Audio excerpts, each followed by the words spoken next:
10계명의 1계명에서부터 10번째 계명까지 다 설교를 했습니다.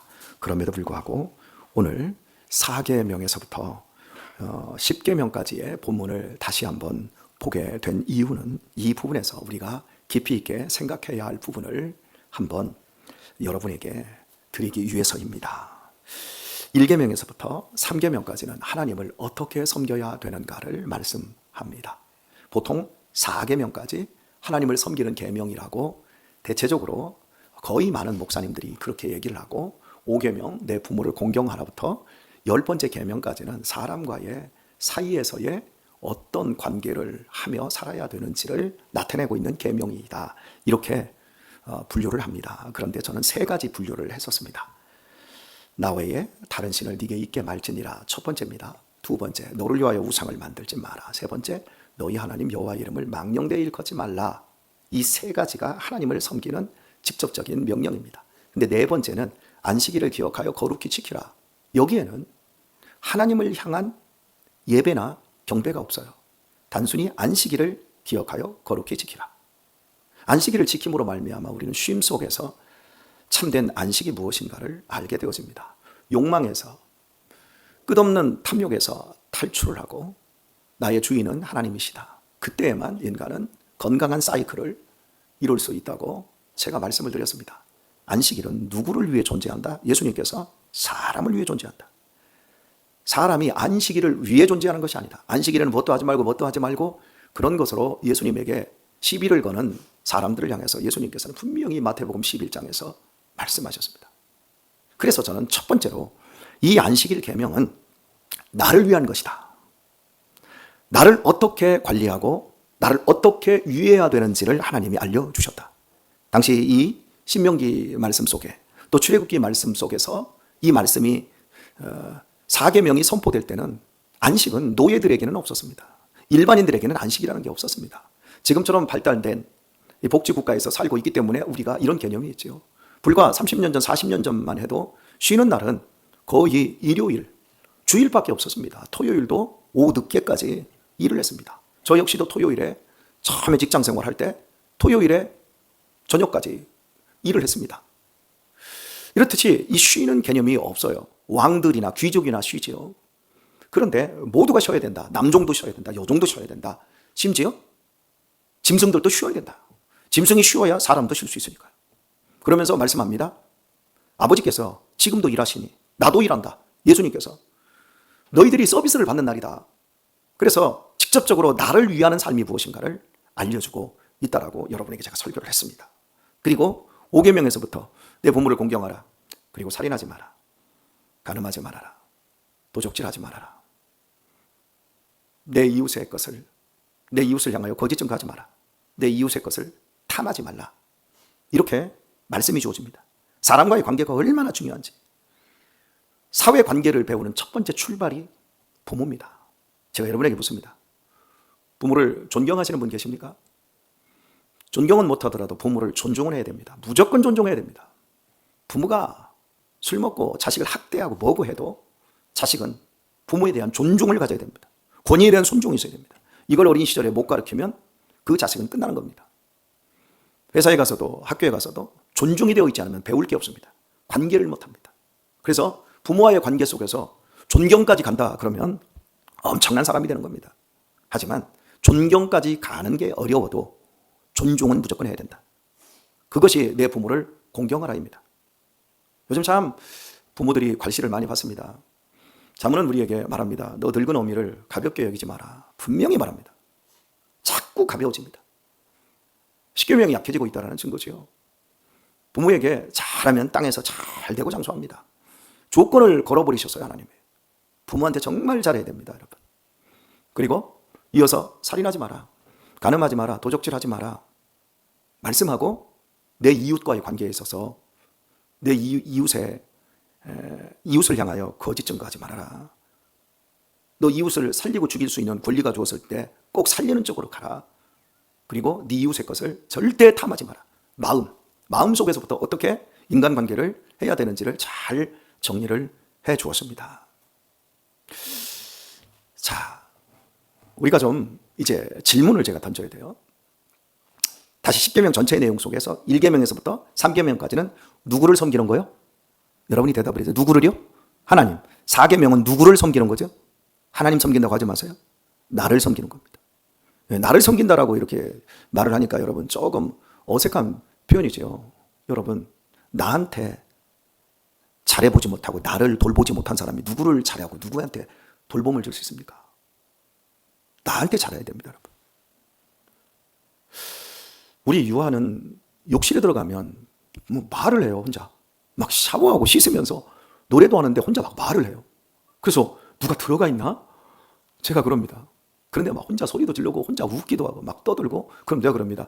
야, 너 미친놈이냐? 왜 그러냐? 제가 그러거든요. 사람은 자기 자신과 말을 합니다. 에이, 멍청한 녀석. 너 어쩜 이렇게 멋지냐? 이거보다는 어이, 바보.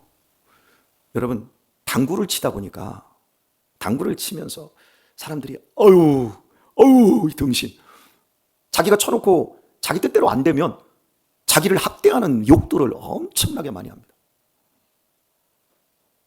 어떻습니까? 사람은 자기 자신에 대한 두 가지를 갖고 있습니다.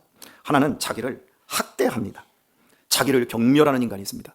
대부분 자기를 학대하고 자기를 경멸하는 사람들이 정신적으로 우울해집니다. 건강한 삶을 못 삽니다. 자기를 학대하는 사람들이. 자기와의 관계가 좋아야 됩니다. 괜찮은 사람이거든요. 훌륭하지는 않아도 자기를 괜찮다. 너 이만하면 잘한다. 이 마음이 이 안에 있어야 되는데, 어려서부터 격려를 받아보지도 못하고 지지를 받아보지도 못하고 따뜻함에 보호를 받아보지 못한 사람은 나중에 사회생활하면서 누구한테 격려를 못 받으면 삐져버리고, 조금만 안 좋은 소리에도 얼굴색이 확 달라져버리고, 굉장히 자기 자신을 관리를 못합니다. 그래서 어린 시절에 그 부모의 역할이 참 중요하죠. 이렇게 자기 격려를 하는 사람들이 정말 많은데요, 그래서 4계명에서 우리에게 자기를 사랑하는 방법이 무엇인지 하나님 앞에서 그날은 다 내려놓고 쉬는 거예요. 그러면서 하나님, 내가 누구지요? 내가 일주일 동안 열심히 일했으니까 먹고 사는 건가요? 아니요. 하나님이 일주일 동안 살아갈 수 있고 일할 수 있는 힘을 주셨으니까 하나님, 제가 오늘 이 자리에 있군요. 하나님, 나는 은혜로 살고 있군요. 나는 하나님이 보호하시고 나는 하나님이 사랑받는 백성이군요. 나는 노예가 아니군요. 돈의 노예도 아니고 일의 벌레도 아니고 나는 하나님의 자녀군요. 그러면서 자기를 썩 괜찮게 생각하고 하나님께 다 맡기는 이런 삶을 우리는 살아야 됩니다. 근데 자기를 경멸하면서 합니다. 어휴, 한심한 인간. 어휴, 이 바보.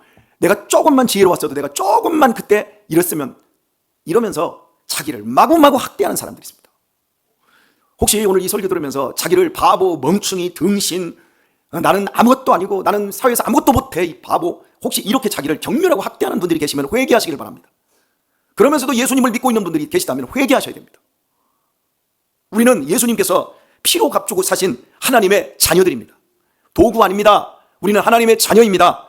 내 자녀가 자기를 경멸하고 있다, 하면 그것은 그 부모를 욕하고 있는 겁니다. 자기의 출생을 한탄하고 있다, 자기의 현실을 너무 비관하고 있다, 그 부모에게 어마어마하게 조금 욕을 매기고 있는 겁니다. 자, 반대로요, 자기 경멸을 하는 사람도 있지만 사실은 자기 애적 나르시즘에 빠져 있는 사람들이 정말 많습니다. 자기가 썩 괜찮은데, 너무 괜찮은 줄 알아. 자기가 너무 미남이고 너무 미인이고 자기가 너무너무 잘난 줄 알아. 사모님, 그런 사람 많죠. 겸손하질 않아. 다른 사람을 안 돌아봐요. 오직 자기밖에 없어요.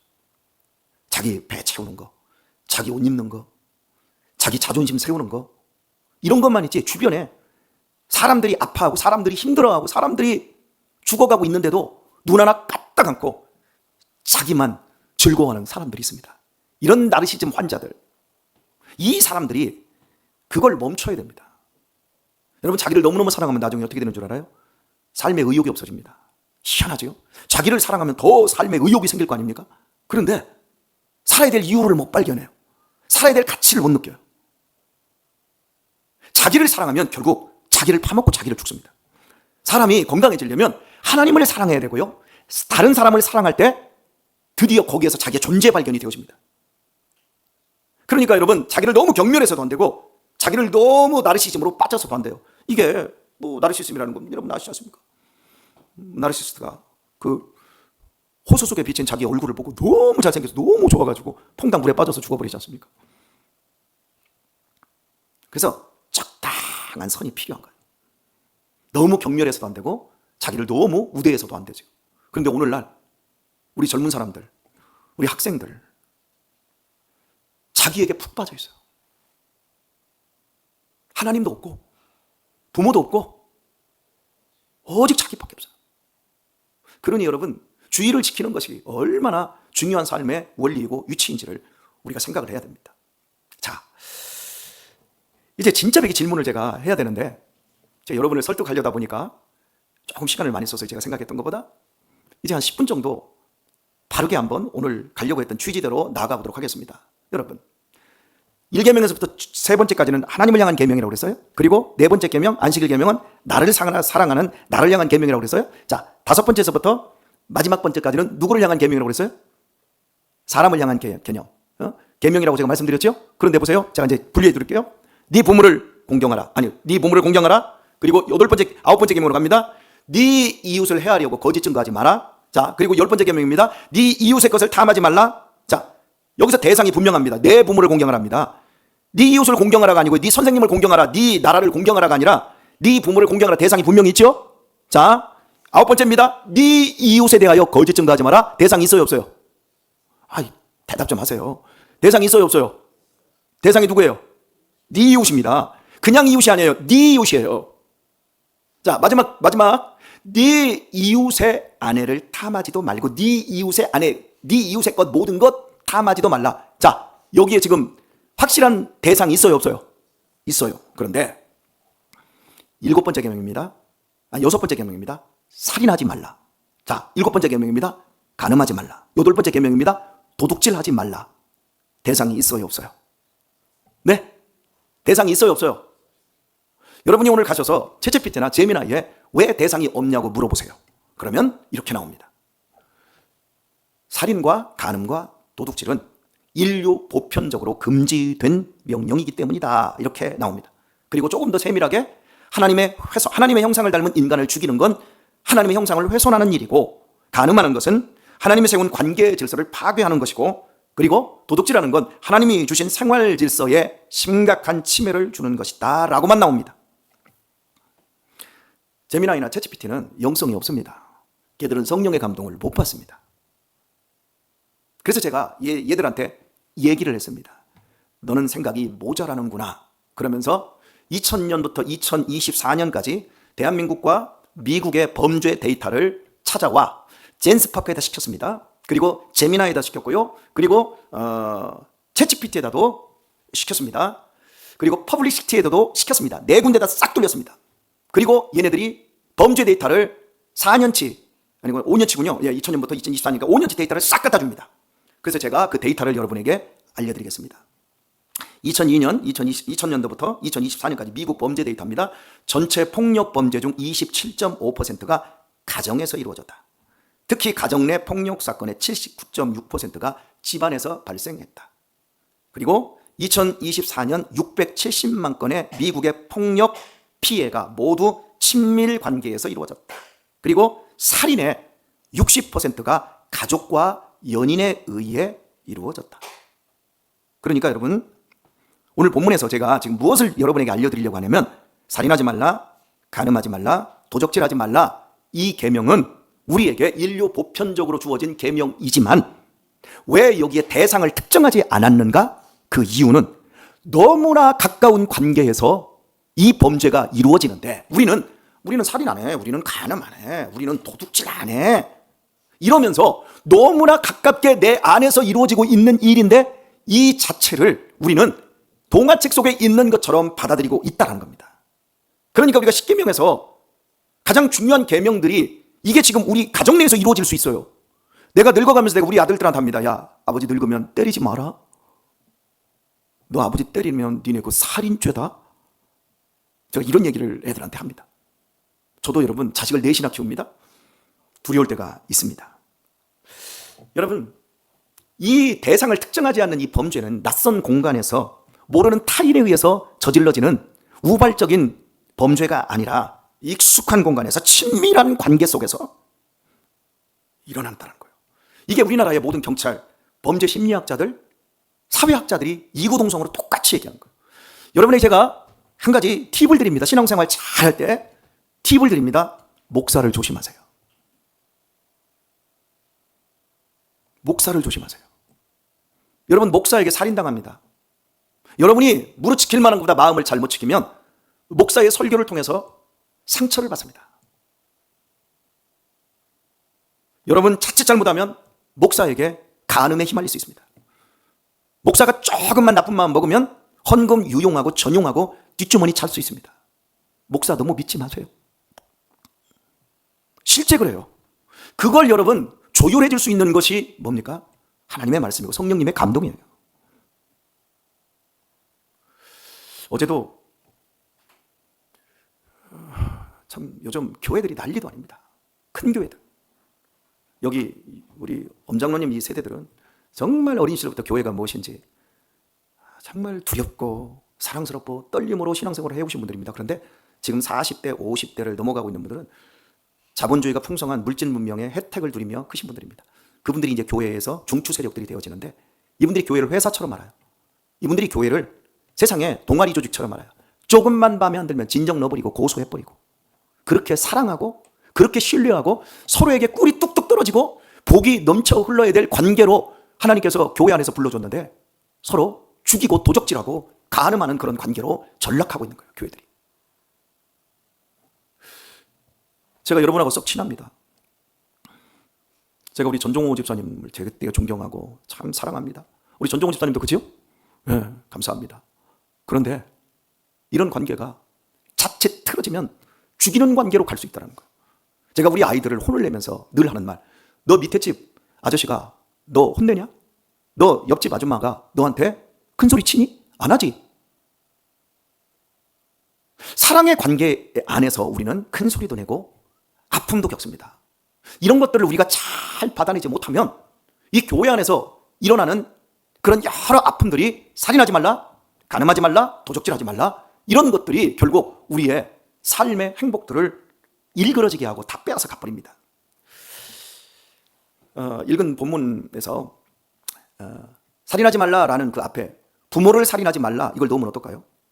자, 간음하지 말라 여기에 형제와 간음하지 말라. 여러분, 강간의 60% 이상이 가족 내에서 이루어집니다.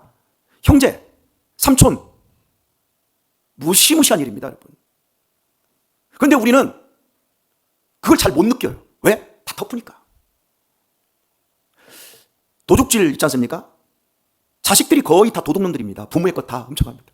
딸들이 친정집에 와서 엄마 이거 가져가도 돼? 엄마 이거 줘도 돼? 이번에 명절 때 저도 처갓집에 갔었는데 아빠 이 지구본 있네? 우와 어디서 샀어요? 주워 왔어. 엄마가 주워 왔어? 그랬더니 가져가라고도 얘기 안 한 것 같은데 갈 때 보니까 그냥 들고 가더라고요. 우리 딸이 아니고 다른 딸이. 여러분 이런 식으로 부모의 건 내 거야. 어떻게 여러분 부모의 것이 내 겁니까?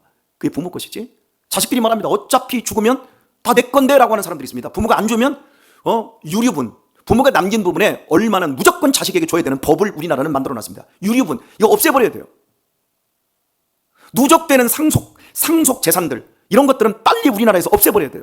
그래서 이런 것들을 사회에 골고루 나눠서 함께 잘 사는 사회가 되어야지 일도 안 하고 그 부모가 쌓아놓은 그 재산 가지고 자식들은 내려가면 내려갈수록 더욱더 완악해지고 더러워지고 추악해지는데 칼만 안 들어지 다 도둑놈들이에요. 자식들은 부모들 앞에. 자식들은 당연히 집에서 무전 취식해도 된다고 생각해. 그리고 또 그런 자식들을 부모들은 내가 좀 뭐 경제적으로 돈이 좀 있으니까 뭐 좀 놀아도 그냥 먹어라. 30, 40, 50이 되어도 일을 하지 않는 이런 구조적인 것으로 계속 도둑을 키울 수도 있는 이런 시스템으로 갈 수 있단 말이죠. 그래서 도둑질하지 마라. 근데 하나님께서는 여기에 대상을 넣어버리면 사람들은 이렇게 받아들입니다. 그러면 남들은 살인해도 된다는 얘기네? 남의 것은 빼앗아도 된다는 얘기네? 다른 사람은 간음해도 된다는 얘기네? 여러분 사람이 얼마나 완악한 존재인 줄 아세요? 그렇게 한심스럽습니다. 성경을 볼까요?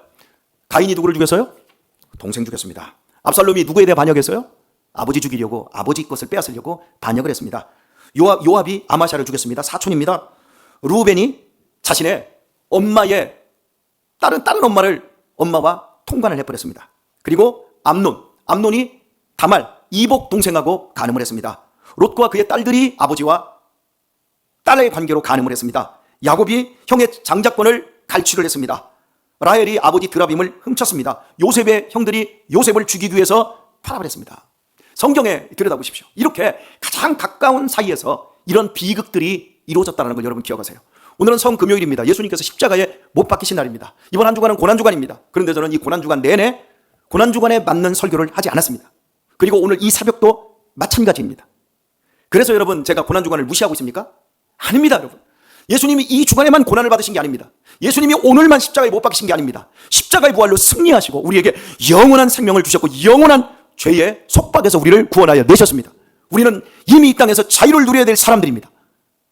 제가 오늘 말씀 뵙겠습니다. 사랑하는 교회 여러분, 예수님께서 마지막 십자가에서 죽으시면서 테텔레스타이, 다 이뤘다 말씀했어요. 묻습니다. 김경수 목사님, 뭘 다 이루었어요? 다 이뤘다 그랬는데 다 이루었다라고 하는 대상이 없어요. 그냥 예수님과 한마디로 다 이뤘다 그랬어요. 뭘 이룬 거예요? 우리의 가장 가까운 사이에서 도적질하고 가장 가까운 사이에서 욕해서 형제에 대해서 라가라 하고 살인했던 것, 그리고 수없이 살아오면서 마음에 음욕을 품었던, 음란했던 그 모든 것들 우리가 말하지 않았어도, 우리가 이 부분에서 건져달라고 하지 않았어도 예수님께서는 우리의 죄를 대신하여 십자가에서 죽으셨고 우리의 죄의 그 모든 것을 다 속죄하는 은혜를 다 이루어 내신 겁니다. 오늘 가장 가까이에서 우리가 살인하고 간음하고 도적질한 일들이 우리 안에 있을 수 있습니다. 십자가를 붙잡고 예수 그리스도께서 이루신 그 다 이루신 그 복음의 영광 안에서 여러분 우리 모두 새 출발할 수 있었으면 좋겠습니다. 그리고 이미 새 출발한 성도들이라면 우리 이제 남은 생에 살인하는 사람이 아니라 사랑하는 사람이 될 수 있기를 축복합니다. 간음하는 사람이 아니라 간음한 사람들을 받아들이고 그들을 새롭게 할 수 있는 공동체가 될 수 있기를 축복합니다. 그리고 도적질하는 사람들이 아니라 우리 더욱더 나누고 베푸는 그런 사람이 되어야 될 줄 믿습니다. 그것이 오늘 성금요일에 우리가 다시 한번 확인해야 할 십계명 속에 있는 하나님의 말씀입니다. 이 하루도 믿음 안에서 승리하시고 오늘 저녁에 또 기쁨의 모습으로 함께 예배하고 또 못 오시는 분들은 비대면으로도 함께 예배하는 복된 하루가 될 수 있길 우리 주 예수님의 이름으로 축원드립니다.